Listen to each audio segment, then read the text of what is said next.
સ્વાગત છે આપ સૌનું એમજે નર્સિંગ ગુજરાતમાં ચાલી રહેલ સંઘર્ષ સિરીઝમાં આજે આપણે શરૂ કરીશું એક નવો સબ્જેક્ટ એટલે કે ફંડામેન્ટલ ઓફ નર્સિંગ. આજના લેક્ચરમાં આપણે જોઈશું ફંડામેન્ટલ ઓફ નર્સિંગના એવા અગત્યના ટોપિક્સ કે જેમાંથી વારંવાર એક્ઝામમાં પ્રશ્ન પૂછાય છે.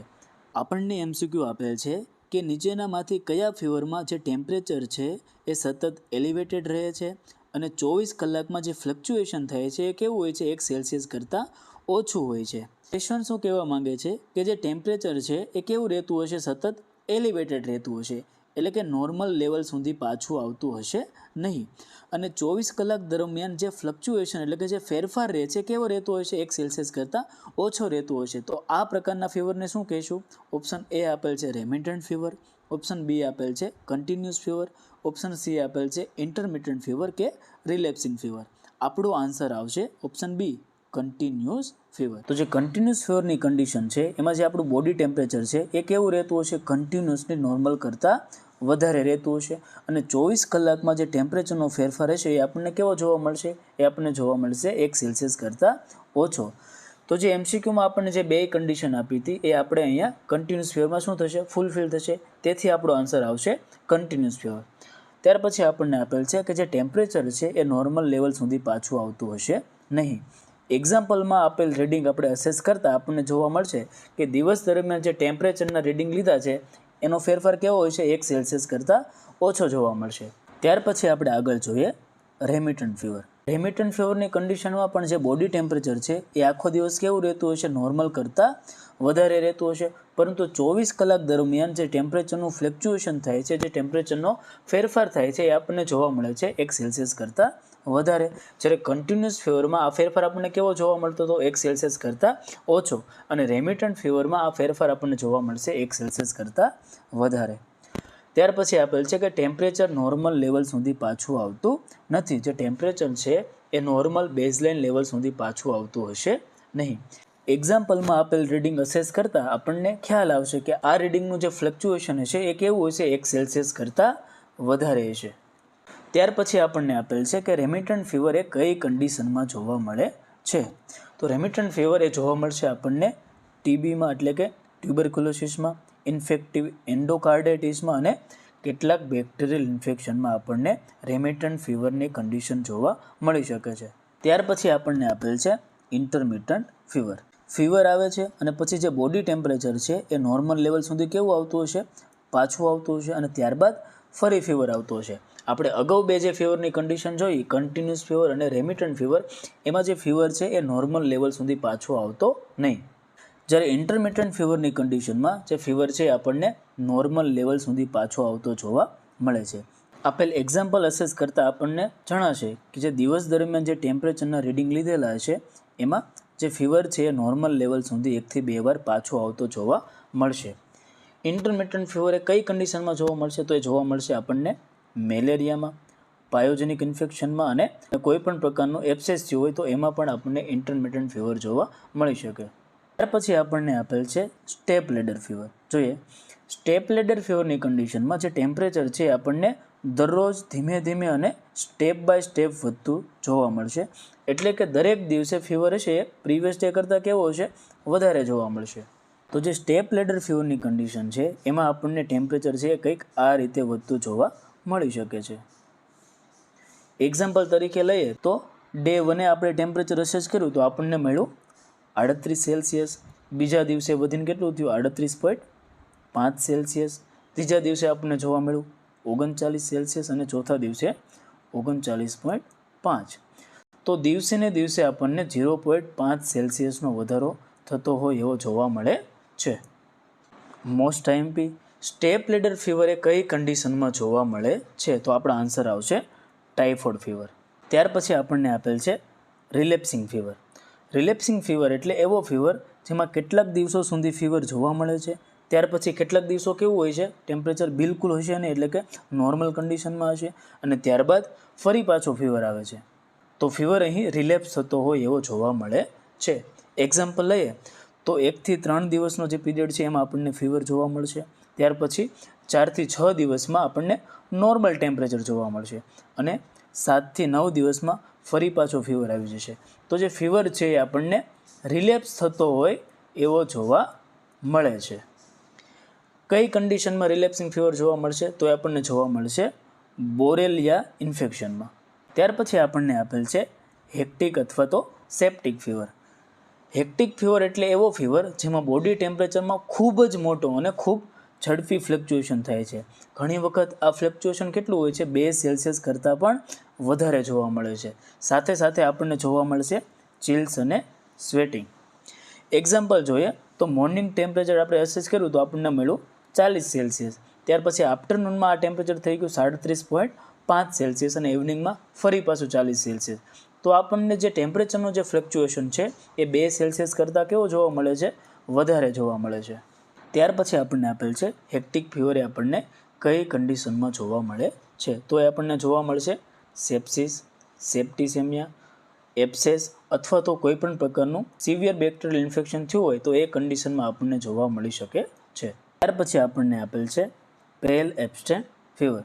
પેલ એબ્સ્ટેન્ટ ફીવર એક સાયક્લિક ફીવર પેટર્ન છે. પેલ એબ્સ્ટેન્ટ ફીવરમાં આપણને જે ફીવર જોવા મળે છે એ એક સાયક્લિક પેટર્નથી જોવા મળે છે, જેમાં કેટલાક દિવસો સુધી ફીવર રહે છે અને પછી કેટલાક દિવસો માટે ફીવર કેવો થઈ જાય છે? નોર્મલ થઈ જાય છે અને ત્યારબાદ ફરી પાછો ફીવર આવે છે. એક્ઝામ્પલ તરીકે જોઈએ તો ધારો કે પહેલું અઠવાડિયું છે એમાં આપણને ફીવર જોવા મળે છે, તો બીજા અઠવાડિયામાં ફીવર કેવો હશે? નોર્મલ હશે. ત્યારબાદ ફરી ત્રીજું અઠવાડિયું આવશે એમાં પાછો આપણને ફીવર જોવા મળશે અને ચોથા અઠવાડિયામાં ફીવર પાછો નોર્મલ જોવા મળશે. તો આ જે ફીવર છે એ આપણને એક સાયક્લિક પેટર્નથી જોવા મળતો હોય એવું લાગે છે. તો પેલ એબ્સેન્ટની કન્ડિશનમાં જે ફીવર જોવા મળે છે એ કેવો જોવા મળશે? એક સાયક્લિક પેટર્નથી જોવા મળે છે. મોસ્ટ ટાઈમ MCQ કે પેલ એબ્સેન્ટ ફીવર એ કઈ કન્ડિશનમાં જોવા મળે છે? તો એ આપણને જોવા મળશે હોકિંગ લિમ્ફોમામાં. ત્યાર પછી આપણને ક્વેશ્ચન આપેલ છે કે કોઈ વ્યક્તિ વિશે ખોટી અને તેના રેપ્યુટેશનને નુકસાન પહોંચાડે તેવી વાત કરવી એ કયા ટોટ સાથે સંબંધિત છે? કોઈ વ્યક્તિ વિશે ખોટી અને તેના રેપ્યુટેશનને નુકસાન પહોંચાડે તેવી વાત કરવી એ કયા ટોટ સાથે સંબંધિત છે?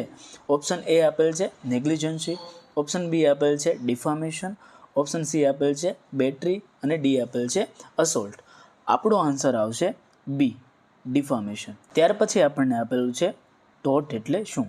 જ્યારે કોઈ વ્યક્તિની ખોટી એક્ટ અથવા કેરલેસના કારણે કોઈ બીજી વ્યક્તિને ઇન્જુરી થાય છે અને તેના લીગલ રાઇટ છે એનું શું થતું હશે? વાયોલેશન થતું હશે, તો તેને કહીશું આપણે ટોટ. શું કહે છે? જ્યારે કોઈ વ્યક્તિને ખોટી એક્ટ અથવા કેરલેસના કારણે કોઈ પર્સન છે એ ખોટું એક્ટ કરે છે અથવા એની કેરલેસના કારણે કોઈ સામેવાળી વ્યક્તિ છે એને શું થતું હશે? ઇન્જુરી થાય છે અને તેના જે લીગલ રાઇટ છે એનું શું થતું હશે? વાયોલેશન થતું હશે, ત્યારે તેને શું કહીશું આપણે? ટોટ. ત્યાર પછી આપણને આપેલ છે ટોટના પ્રકારો. ટોટના કુલ 2 પ્રકાર છે, એક છે ઇન્ટેન્શનલ અને બીજા છે અનઇન્ટેન્શનલ.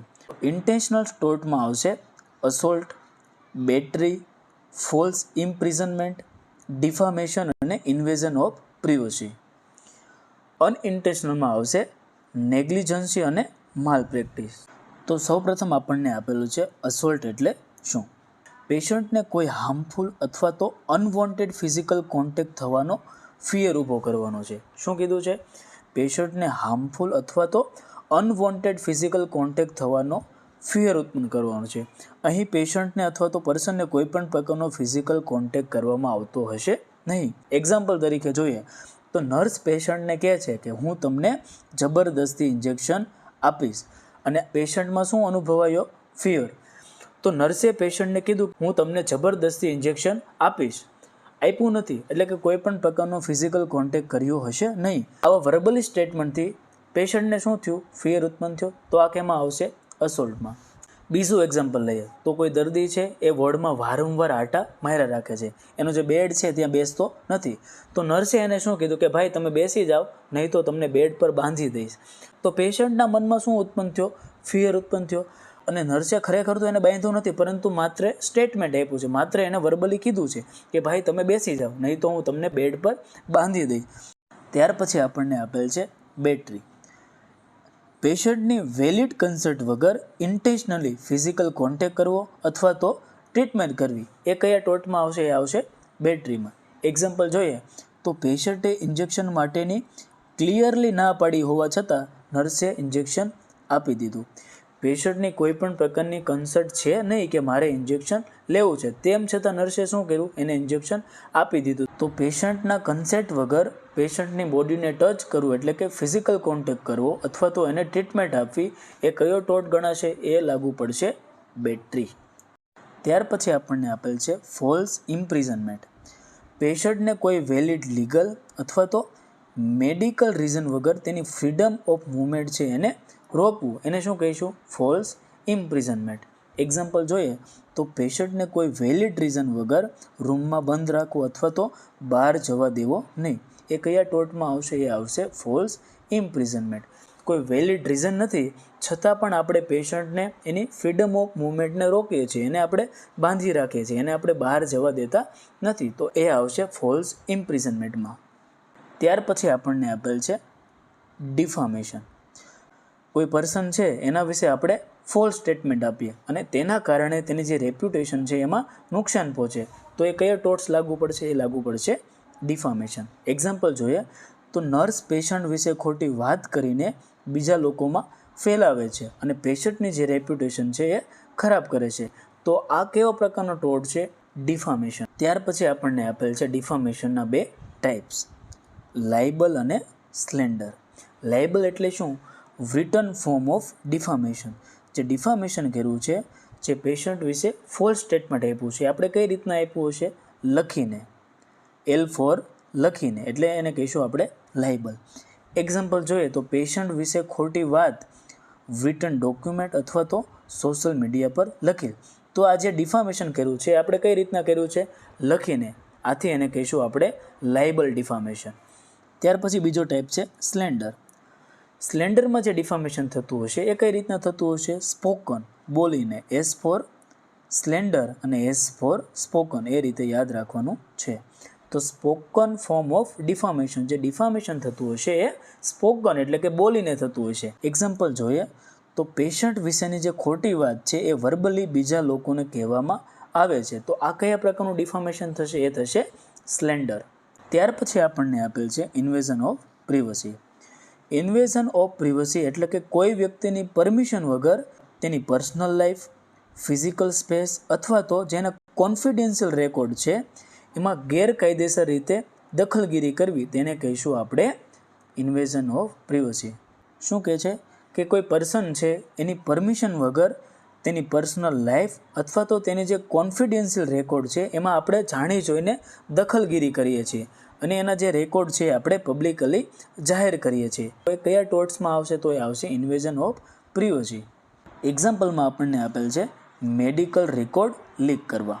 ડૉક્ટર અથવા તો હોસ્પિટલનો કોઈ પણ સ્ટાફ હોય તે દર્દીની પરમિશન વગર તેનો જે HIV ટેસ્ટ છે એ અથવા તો કોઈ પણ સાયકાટ્રિક ડિઝીઝ છે અથવા અન્ય કોઈ સેન્સિટિવ ઇલનેસ છે એનો રિપોર્ટ સોશિયલ મીડિયા પર અથવા તો દર્દીના જે એમ્પ્લોયર છે, જેના બોસ છે, એને આપી દે, તો એ શું કહેવાય, ઇન્વેઝન ઓફ પ્રિવસી.